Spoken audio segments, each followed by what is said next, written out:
Hi, everybody. My name is Kobe Warner. This is KOBLIZZY, and this episode is going to be a lot.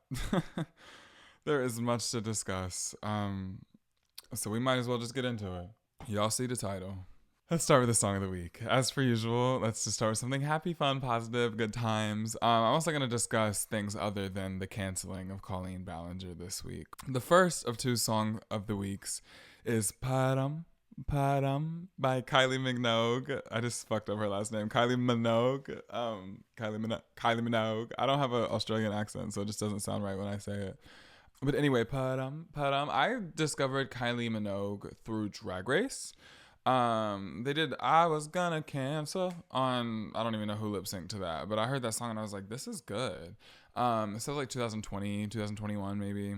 I didn't really know Kylie Minogue before that, but after that, I heard Supernova. I heard I Like It, and so I listened to her album. I think it's called Supernova, that came out in 2021 or 2020. 2020. The disco album, Disco, that's what it was called.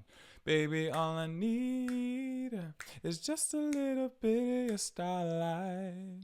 You're my supernova. And I like, where does the DJ go when the party's over at night. Oh. If you like disco pop music, Kylie Minogue is really good. And Disco's a great album. But anyway, none of those songs are the songs of the week. The song of the week is Padam. I hear it and I know. Padam.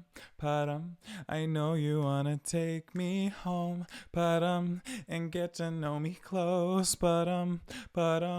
When your heart goes padam. I hear it and I know. Padam. I know you wanna take me home. Padam, and take off all my clothes. Padam. When your heart goes bottom. Are you kidding me, bitch? Are you fucking kidding me, bitch? Like, are you kidding me, bitch? That shit is incredible. I am obsessed with that song. And we were literally bumping that shit 24/7 at New York City Pride this year. It was my, I guess technically my third Pride in New York City, but it was my second one with my friend Bella. It's like our new tradition. And, oh my God, we played Padam over and over again. We're obsessed. So I had to mention that song as a song of the week, but that was before Vampire by Olivia Rodrigo came out, because OMG, I'm so excited for Olivia's sophomore record, Guts. If Vampire is an indication of what's to come on the record, I'm really gonna love it. I really loved Olivia's first Rodrigo. I really loved Olivia's first record, Sour. I mean, it was incredible. And I was really hoping that rumor that there was going to be a second album called Sweet, like a second, like sister album. Because she did like a Sour Patch Kids deal, and the slogan Sour and Sweet. So people thought she was going to do a Sweet album. Anyway, I wish she would have did that. But I'm happy with Guts. I'm cool with Guts. Me and Guts, we're sisters. I think the name is actually a really good idea. She said somewhere, I think it was on the Apple Music interview, talking about how like people use the word guts a lot. You spill your guts. You can guts means you might have bravery or bravado, and so it is an interesting title. Actually, it's more dynamic than I realized upon first realizing the title was Guts. But after I heard her talk about it, I was like, okay, Guts, all right. Guts, So I'm excited for Guts, and I really like Vampire. The song is really good. The chorus, I want to talk about the chorus, because when she was teasing lyrics before the song came out, people were like, she was like, sink your teeth into it, you only come out at night. That's the most basic Vampire, Well, bitches are eating her words now, because when I heard the chorus, I'm like, she really chewed this up. Let me find it.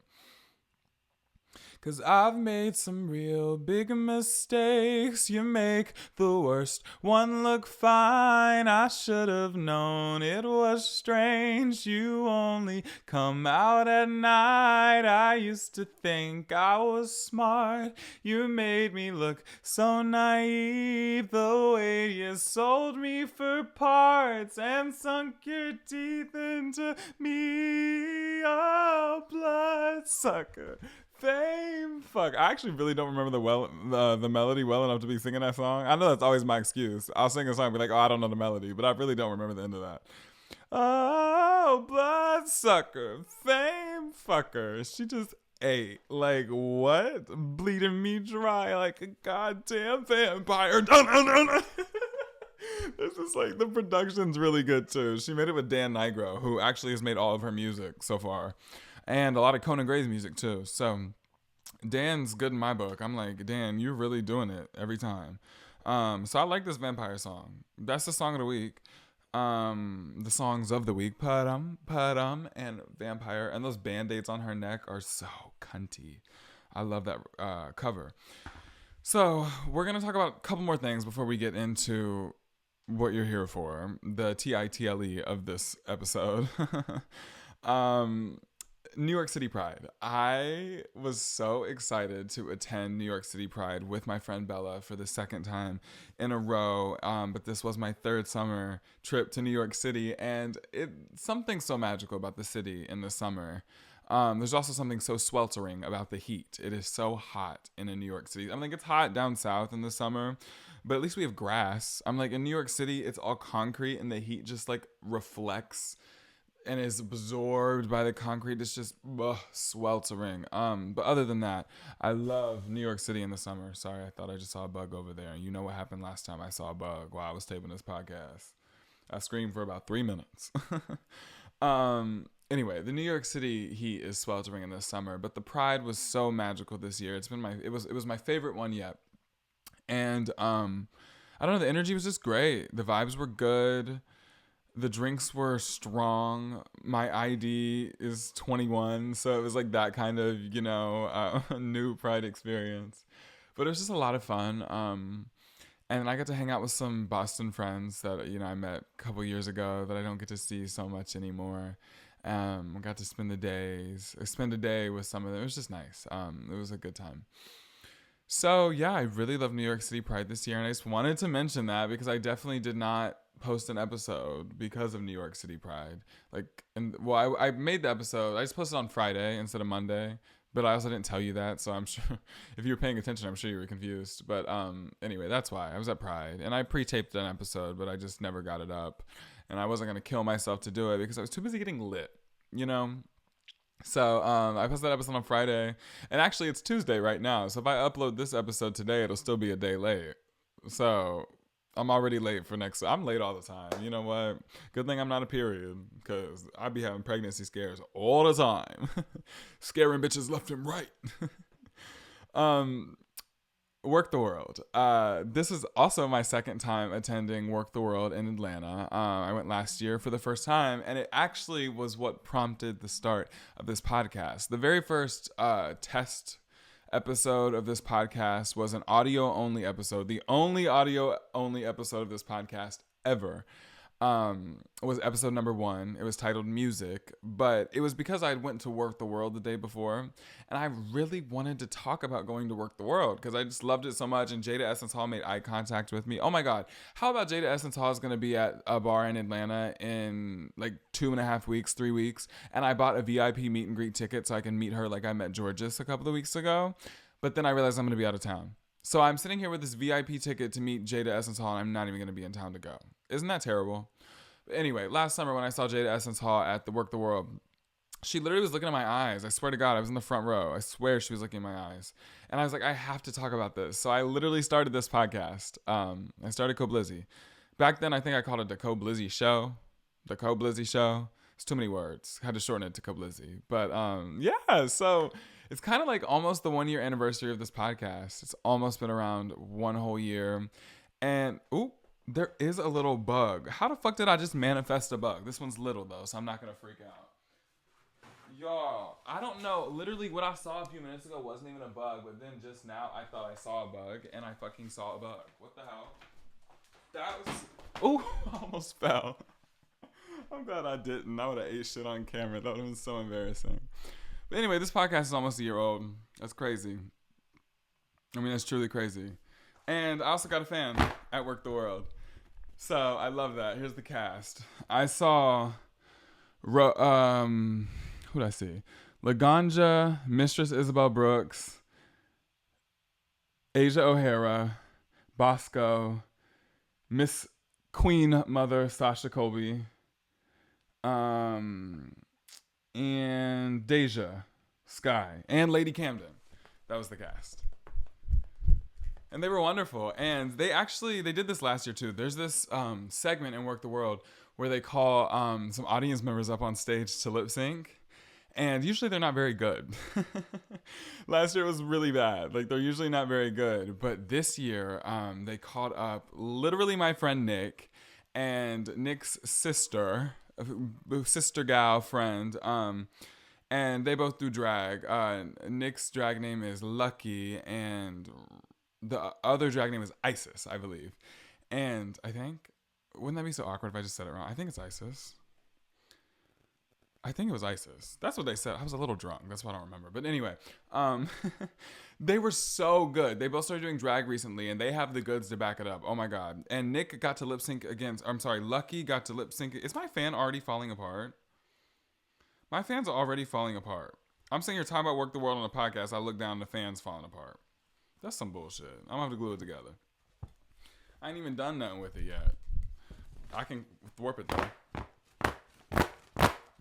I bet that's really loud in the microphone. I'm kind of like in this era where I don't want to wear my headphones anymore, so I can never tell how loud stuff is. It's not that loud.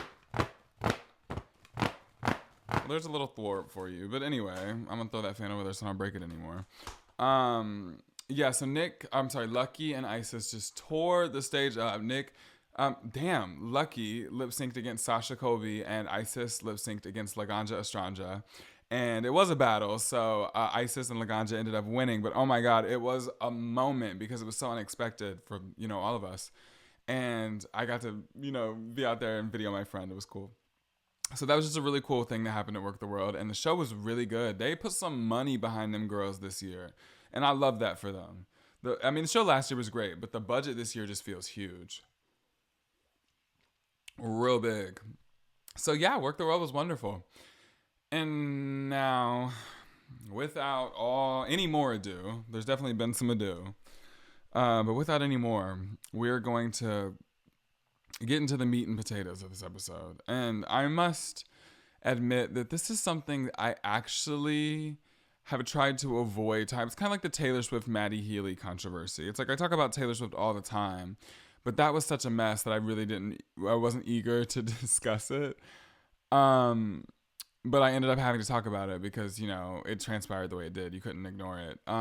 But this is something else I would love to ignore for a multitude of reasons. But at this point, it's just unignorable. And I just feel like I have to say something. I have so much to say. I feel like I need to give it a platform. I do this podcast every week. And so when I have such passionate, strong feelings about something that is taking up... Sorry, I'm burping in between these words. Like, excuse me, Jesus Christ. But when I have such passionate, strong feelings about something that is taking up so much time and space, it's hard not to at least mention it on the podcast. Because I tape every week, so. Colleen Ballinger, or the artist formerly known as Colleen Ballinger, Jesus Christ, because the canceling of Colleen Ballinger has been lethal, fatal, vicious, and frankly deserved. I was a YouTube kid. I grew up on YouTube. The very first YouTuber that I remember really, really watching it was middle school that I became a YouTube kid. I literally remember in the 6th grade because I had like an iPod at that point. And I remember watching like YouTube videos on my iPod, like in bed when I was supposed to be asleep at night. Do you want to be on the podcast? Are you about to talk to me about Colleen? Because that's literally what I'm talking about. And I was just talking about Pride. You guys, this is my friend that I went to Pride with. I literally was just talking about you. I love it, girl. Let's do it. No, I literally was just talking about Pride, and I'm making this episode about Colleen Ballinger right now. And to add some topics in for the podcast, did you hear the stuff that she did to Trisha? Did you watch the video? I'm literally about to. I was sitting in Del Taco parking lot last night at 11 o'clock. eating chips and guacamole, watching Trish's video, and Trish was like, did you see how she ended the video? She said, "I am ending all association with, I am hereby dissolving any association with Colleen Ballinger." Click on the camera. She just turned it off. Like, she sat there so calmly for 30 minutes and detailed why she was so hurt by what that lady was doing, but also called out what her wrong behavior with the grooming and the sending of the nude photos to children, and just all because, you know, they just started that podcast together. And then Trish took all the podcast videos down. She took them down when she posted the video. And what's crazy to me is how well she's handling it, I think. Do you know what I mean? Because do you remember she used to sit on the floor? Yes! Like chicken nuggets in hand. Crying. Do you remember that video where she put the brown paper bag over her head? Like, she's off her fucking Looney Tunes. And so for her the fact she is concise and cognitive enough to make a really strong it's scary. video is terrifying. It's scary. Because, you know, I'm so used to her being problematic. It's scary.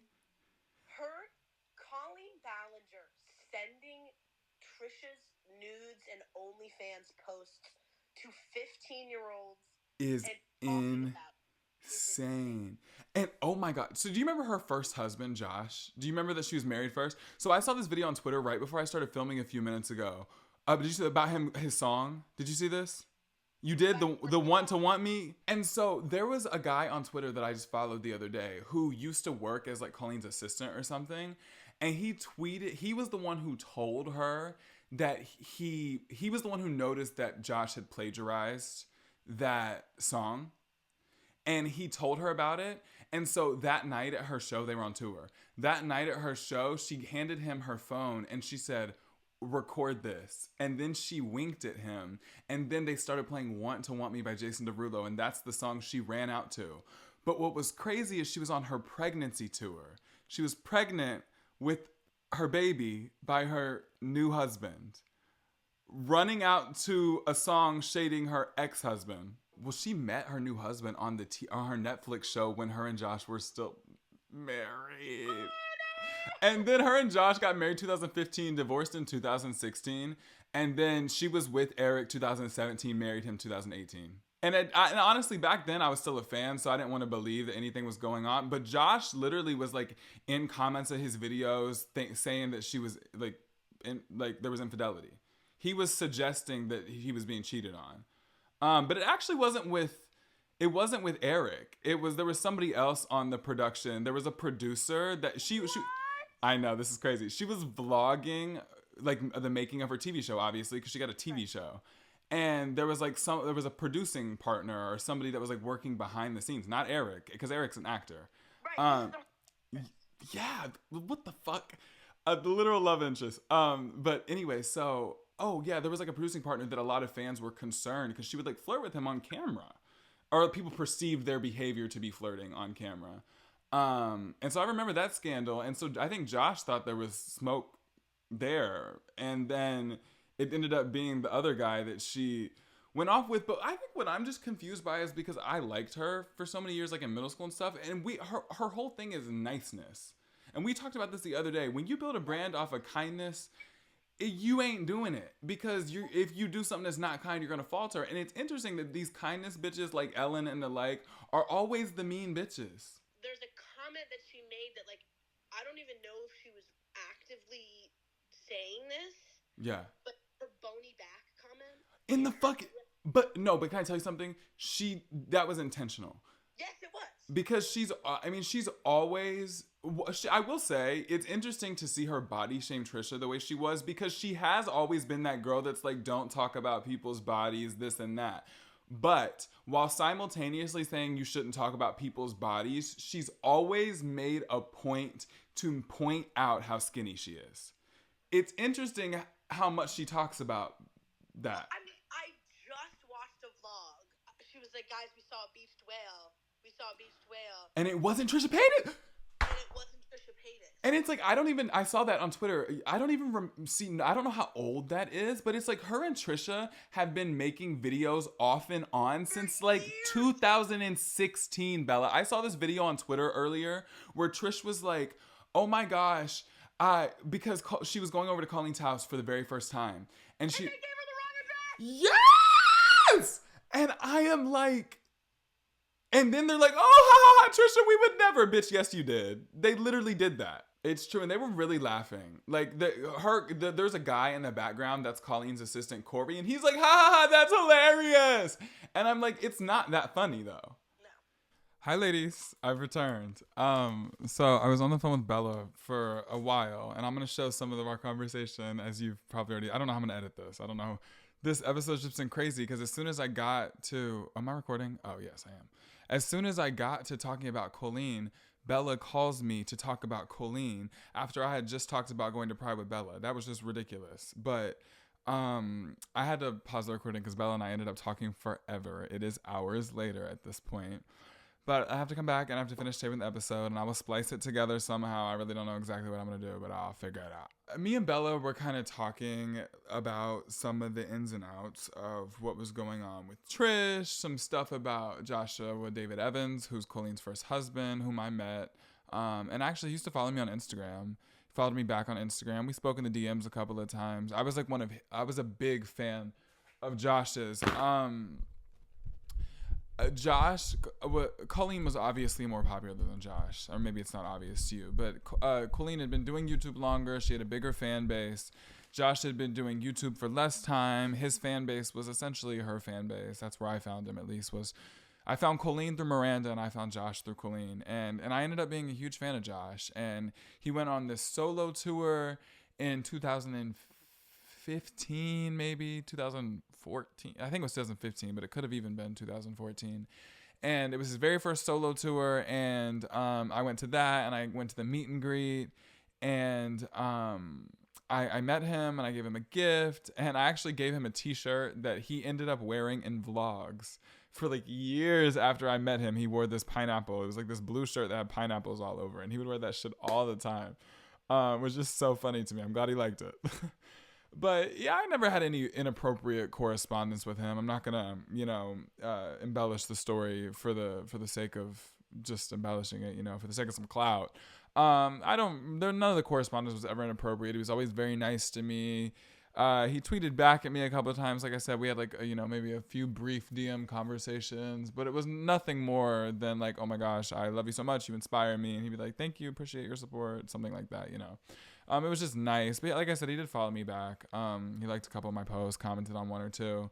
We just had some like Southern ties. I was drawn to him for a couple of reasons. Like I said, we had some Southern ties. He's from Macon, Georgia. He used to vacation on the island that I'm from. There's some stuff like that about him that I thought was really cool and really interesting.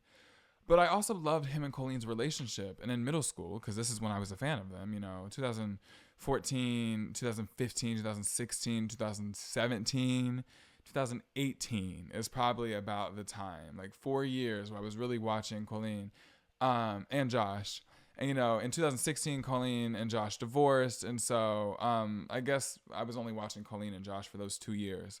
Because after Colleen and Josh divorced, I stopped watching Josh. I actually blocked him and unblocked him on Instagram so he'd unfollow me and I'd unfollow him. Because I was upset because he was...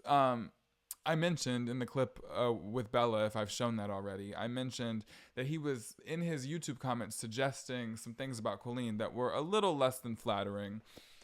At the time, she had just filmed her Netflix show, and people were speculating that she was, cheating on him with a producing partner on the show, or like a producer or somebody like that. I don't remember exactly who it was. This is just from memory of being a fan.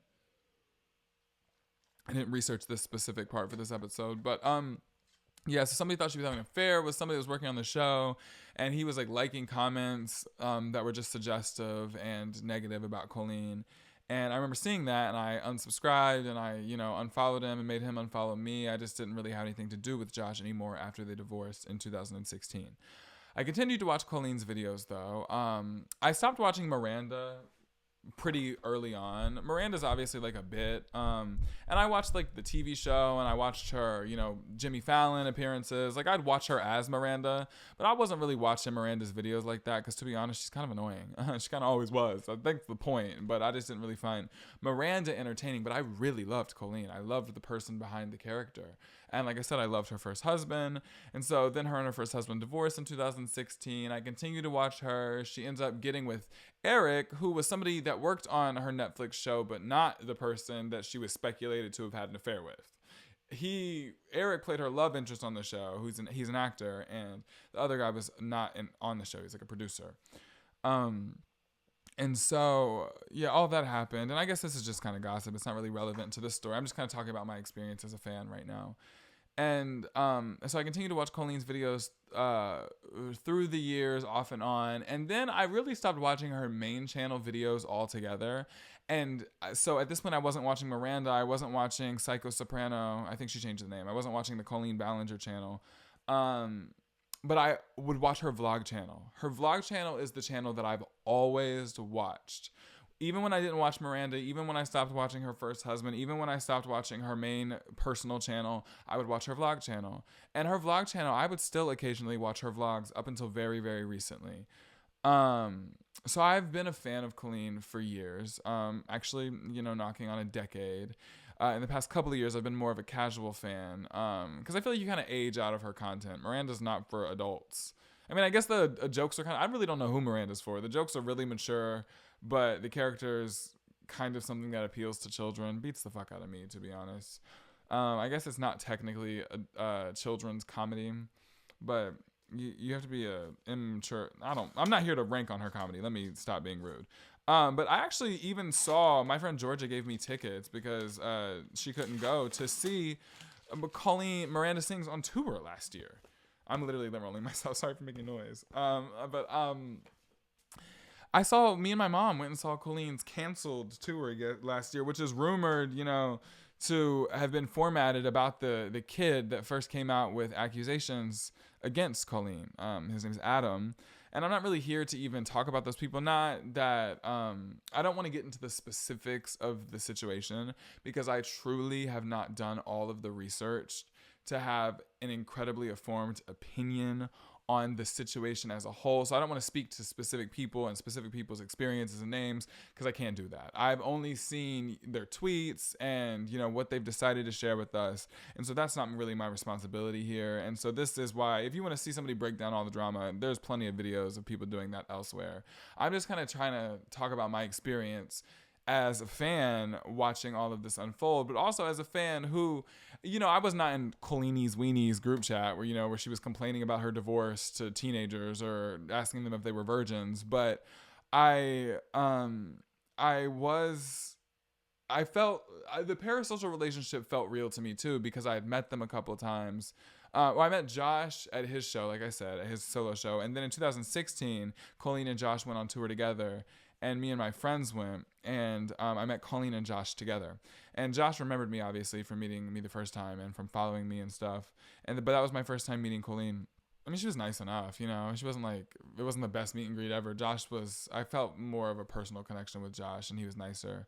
But I guess that was just because I felt like I knew him, Colleen, that was my first time meeting her. And so can't really speak to that experience either because that was also a meet and greet. It was not the same a context as a personal Twitter group chat where she's talking about her personal life problems. It's just really strange to burden children with information like that, just because they feel like they know you through watching a curated version of your person on the internet. And the reason I say curated version of your person on the internet is because her personhood obviously was not accurately represented for the 15 years that she's probably been on YouTube. I probably has been that long, to be honest.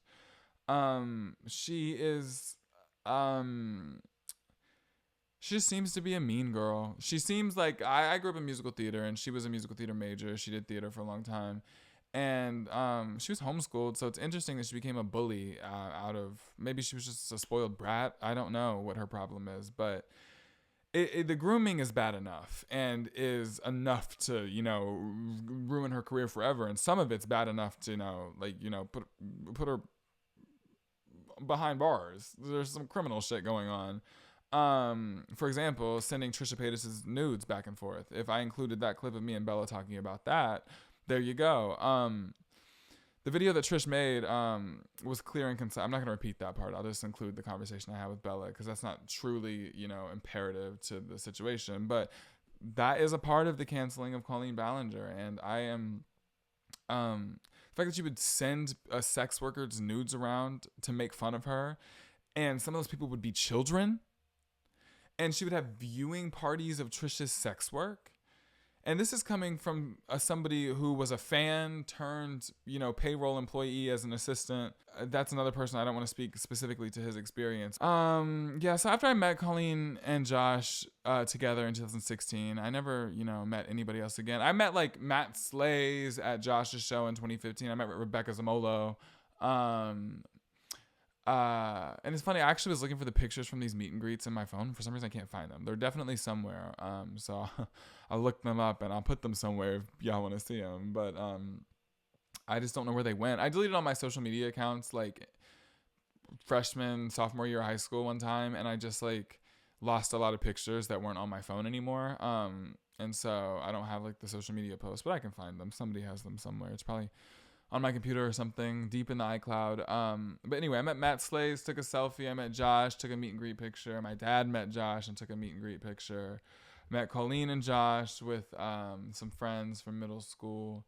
And so I was a child when I loved them, But like I said, I feel like you age out of Colleen's content in a way. I feel like Miranda just feels like a teenager vibe. It feels immature to watch it now. And Colleen's main channel videos, I'd watch them sometimes, but I really like the vlog more because I like vlogs like I like a podcast. Like I like to feel like I am getting to know somebody. Actually, a vlog is essential in nurturing a parasocial relationship for a YouTuber because it makes you feel like you know people when you follow them throughout their day and you're seeing what they're doing.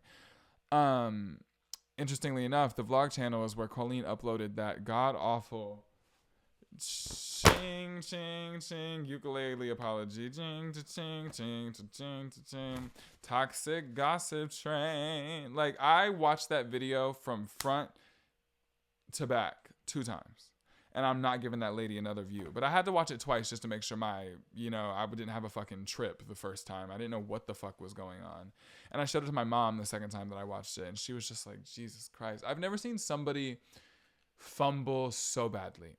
Because I think up until this point, Colleen probably could have saved herself and saved her career. I genuinely believe that. Like, not to say that she hadn't done a lot of stuff that was wrong, but for example, somebody like Trisha Paytas has been canceled a gazillion times and she is still here. But she's also never made fun of a scandal so overtly. I'm not sure anybody has ever made fun of a scandal so overtly, or at least an internet star, as Colleen Ballinger has. And that's coming from somebody who used to be a #1 fan. I'm like, every time they would tweet me back or like my tweet, I would screenshot it. And every time they'd answer my meet and greet, answer my question in a live stream, I'd screen record it. Like, it was just like, I was a big fan of them, in a way. Like I said, I was a YouTube kid. And so YouTubers were like a really big deal to me, at least the ones that I liked. And I said, Superwoman was the first YouTuber that I watched. But the first YouTuber that I stanned was Colleen Ballinger and her husband, her first husband. And, so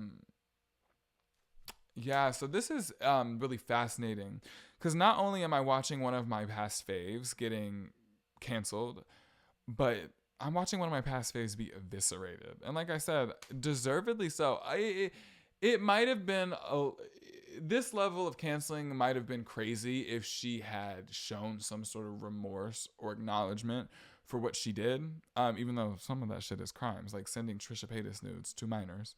But I am flabbergasted, frankly, at that fucking ukulele video. And the fact that she made it 10 minutes, so it was just long enough to monetize it. Like, this shit is insane. This shit is crazy. It's thundering. Is it going to storm or is that fireworks? It is the 4th of July, but I'm not talking about that shit today. America deserves no attention this year. And not that Colleen Ballinger deserves attention either, to be honest. But it's just like, wow. And she has shirts that say, you know, women are incredible while making fun of bodies. And she really weirdly pointed out how skinny she was in that 10-minute video. It's just, I don't know, weird, really strange, abnormal, odd behavior. Fucking weird, strange, odd, horrible, misguided, rose-colored, delusional, silly, goofy, childish, immature behavior. I cannot think of enough adjectives or synonyms to describe how ridiculous this lady's response to a canceling was. Toxic gossip train. Something, something, something of manipulation when she's the manipulator. Toxic gossip train.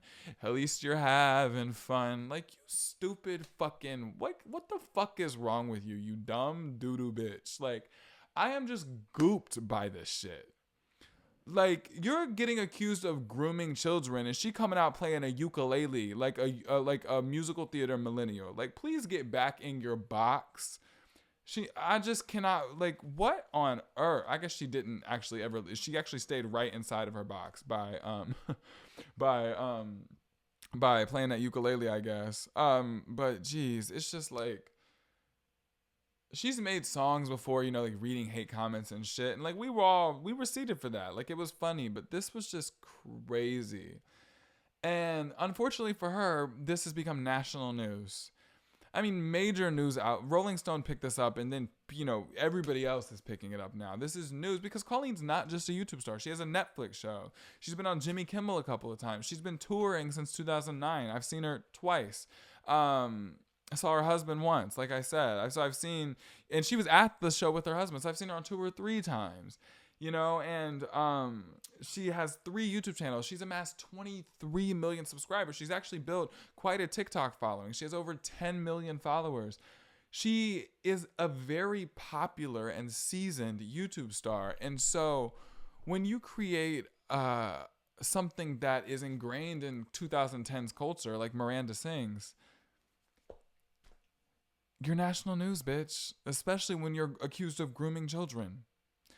And I'm sorry, Colleen, but even if half of this shit is fake, the rest of it's damning enough. Like, each of these isolated incidents are bad enough on their own to ruin you, especially when you don't take any accountability. And she isn't. She's taken no accountability. None whatsoever. She literally made a 10-minute video. Like, this is not all too well 10 minutes, bitch. She made a 10-minute song to monetize it and create a meme out of something that is so incredibly serious, so egregiously important, something that should be handled with the utmost care and sensitivity. And she doesn't give a fuck. That's just not respectable to me. And I actually, like I said, I wasn't going to talk about this shit. I really wasn't going to. It's not that it's not crazy. It's not that my opinion was ever in support of Colleen, because it wasn't. I just figured, like, what can I add? You know, I'm not going to jump on the train just for a couple of views. But it's like, this bitch has lost it. If she ever understood that former fans are sitting here flabbergasted and feeling upset and betrayed, because it's like, even though I don't watch her videos that much anymore, you'd like to think that your childhood faves aren't terrible people. Like, I can't imagine how many hours of content I've watched that lady has produced. And I've enjoyed it quite a lot. And, you know, it's been nice to see her, you know, finally get a family and have twins after having baby Flynn, having a husband that seemed very supportive and happy. I don't know anything about Eric, to be honest, to this moment. But even after, I was so excited to support her through her divorce, even though I was really a fan of her first husband. It was just like, you feel like you know people. Like I said, the parasocial relationship of it all. I never had DM conversations with her, like I did her husband, but I just felt like I knew her. That's how it is. That's how they build the platform, is on that's what social media has done. It's made us feel like we know people we don't know. And it's literally, I think the worst thing to come from that is Stan Twitter. The same people canceling Colleen Ballinger right now are the worst thing about the the developments social media has made in our minds to make us feel like we know people because we can see them through a screen. And Stan Twitter has made people be on the internet telling people to kill themselves over a song, over a Billboard chart placement, over people they don't know, defending people that don't know who they are, defending people who are probably on a pool, on a beach right now, on vacation, drinking a pina colada. Like, people don't know you. These people don't know you. And people are on Stan Twitter acting like they know people. And like, I really like, well, actually, I can't really say I really like Twitter at this point because that's another hot fucking topic. Elon Musk post limiting people, so you can only read a couple of posts a day. Like, this man is crazy, but that's another story. He is so out of touch and fucking stupid. But I mean, just add it to the list, I guess, because these white people on the internet are wild and like Jesus. And when you have fucking Jeffree Star coming out and calling you a disgusting person, Colleen, you should be nervous. Jeffree Star, bitch. Jeffree Star thinks you're an awful, vile person. Like, you really have done it this time, you know? Like, you really... Oh, I didn't mean to have all this shit sitting behind me, low-key. I didn't really know it was there. But Colleen's not the only wiser. It's insane, actually. She actually might be the least weird person in her family. Not the least weird, but one of the lesser weird ones. Because Colleen's older brother, Colleen's 36. She has an older brother named Trent, who has some sort of disability. I'm actually not sure. But it doesn't have anything to do with his actions, actually. Because he will be talking to, like, young children in the DMs in, like, 2018-19. Talking to children in the DMs. Talk about, oh, I think girls look so much... I think I'm broken because I think girls look better without makeup. Like, crazy shit that I've been reading on Twitter the past couple of days. Literally flirting with children. Her older brother, Trent. And then her assistant, Corey, was complaining in a group chat to some fans talking about how Colleen's husband, Eric, is mad because the baby wanted to hold my hand... or wanted to be held by me or something before it wanted to be held by him, or he wanted to hold my hand instead of hold his dad's hand. Like, I don't know how I'm going to get through quarantine. Like, he's like, you know, weed and alcohol or something like that. To children. I'm like, that's not a quote. But I've been reading shit like this for like weeks. And I'm like, these people are fucking crazy. And it's kind of every single last one of them. And it's crazy because Corey's another one that I supported back in the day. You know, like I thought... I don't know. It's just weird shit. Weird. It's just like, what is going on? And then Colleen has the audacity to make fun of canceling. And it's crazy because I just saw her on tour last year and the whole theme of the tour was getting canceled. And it's like, well, wasn't that like prophetic? Is that a word? That was a prophecy, bitch. She wrote her own story. You're done. Like, I think Colleen is finished. I don't know if this is one of the quickest falls from grace I've ever seen.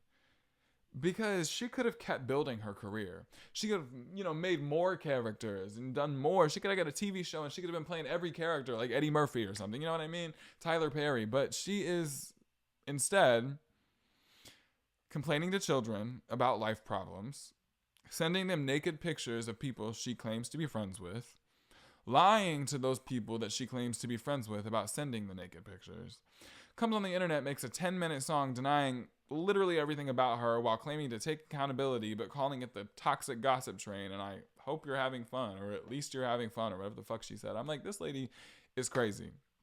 And she has fumbled her own bag. And I haven't even mentioned the fact that people that worked on the production of her Netflix show back in 2016 or 2017, something like that, were saying that she's made, you know, racial comments about an Asian market, like get all the Asian shit out of here because she wanted the Asian market that they were shooting in to be redressed as a bodega. She said that there didn't need to be any people. We need to limit the people of color background actors because there wouldn't be any people of color in Washington, and that's not accurate. So there was like not any black people in her show.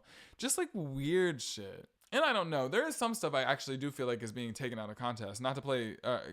Taken out of context, and not to play the devil's advocate. But like, for example, people are really analyzing the incestuous jokes that the Miranda character makes about her uncle. And I know a lot of you people don't know Miranda, but that's just kind of how the Miranda character does. Like, it's always been making jokes about fucking the uncle. Like, I just don't know what to tell y'all. I can understand you don't find it funny, But that's kind of always what it was. And so I don't think that was something else that they said, which I wasn't like super like, that's just kind of the character. Maybe I'm desensitized, you know, maybe I was groomed, but I'm just like, to me, that's just the character. But there is a lot of truly inexcusable behavior that Colleen Ballinger has exhibited over the years. And yeah, like I said, I mean, it all started with her sending panties to that Adam kid and then Adam making a video about it because, you know, not just the panties, but like there was other stuff. Adam also like tweeted for Colleen briefly. You can look up the content they've put out about this, I don't know, situation, canceling, the scandal, this fall from grace, this really despicable, truly gross behavior from a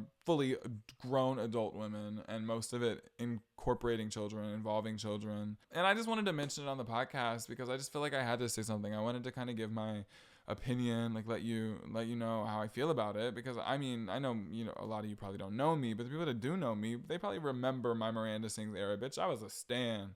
Like I went up for Colleen because she really is a good singer, like when she's singing like normally. Anyway, yeah, so that's how Sue sees it. Like, I don't know what to tell you. That's my perspective on the situation. Like I said, it's funny. Bella called me to talk about that toxic gossip train. Literally while I was talking about it, after I had just talked about Bella. It's crazy. I literally had like 25 minutes of footage of Bella and I talking. And then I was like, let me turn the camera off. And then I sat down back here and we talked forever. It's my sister.